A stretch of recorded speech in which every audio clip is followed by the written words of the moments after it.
महाराष्ट्रातील एक कीर्तनकार, प्रवचनकार, प्रबोधनकार म्हणून एक अग्रगण्य क्रमाने एक नाव घेतलं जातं म्हणजे ते संग्राम बापू भंडारे.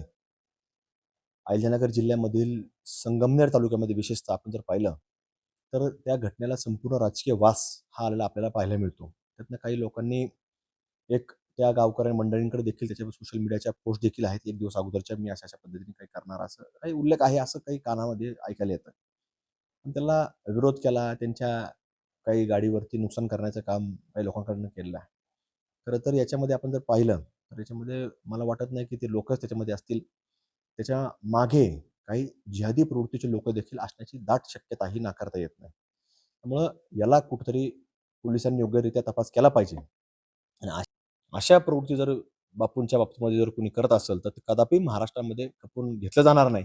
त्यांना योग्यरीत्या उत्तर देण्याचं काम आमच्या सारखे कार्यकर्ते, हिंदुत्ववादी संघटनेचे कार्यकर्ते हे सातत्याने करत राहतील आणि त्याला धडा शिकवण्याचं काम देखील करण्यात येईल. याच्यामध्ये आपण जर पाहिलं तर जे लोक सातत्याने सांगतात की आम्ही भारत देशात राहतो, जर भारत देशात तुम्ही राहता तर तुम्ही वंदे मातरम म्हटलं पाहिजे, तुम्ही भारत माता की जय म्हटलं पाहिजे.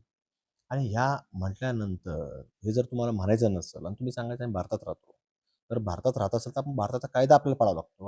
आजही तुम्ही मोठ्या प्रमाणामध्ये 100 टन गोमांस पकडलं जातं. हे काय महाराष्ट्राच्या बाहेर नाही पकडलं, महाराष्ट्रामध्येच पकडलेलं आहे.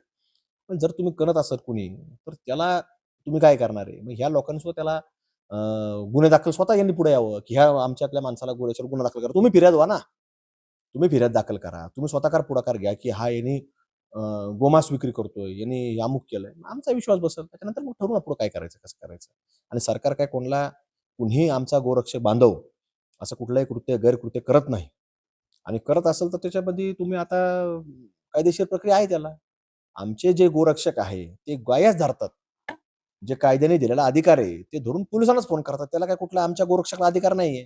कुठल्या प्रकारे ते पोलिसांची मदत घेऊन ते गोरक्षक काम करतात. आता रात्री अपरात्री हिंदू धर्माची म्हणजे तिला राज्य मातेचा दर्जा दिलेला आहे आणि त्याचं जर कुणी जर अशा पद्धतीने जर काम करत असेल, कृत्य करत असेल तर तुम्हाला सांगतो ह्या संविधानामध्ये खरं तर अजून तरतूद केली पाहिजे. आम्ही तर शासनाकडे मागणी केली आहे की याच्यावरती मकोका सारख्या कायद्यांची तरतूद करा की जो याच्यावर वारंवार गो हत्याचे कायदे, गोवंश हत्याचे कायदे जर गुन्हे दाखल होत असतील तर त्याच्यावरती मकोका सारखे कायदे लागावेत. आणि त्याच्या पुढे जाऊन मी सांगेल की भविष्यामध्ये अशा लोकांना त्या फाशीच्या शिक्षापर्यंत नेण्याची तरतूद देशातल्या सरकारने करावी, राज्यातल्या सरकारने करावी.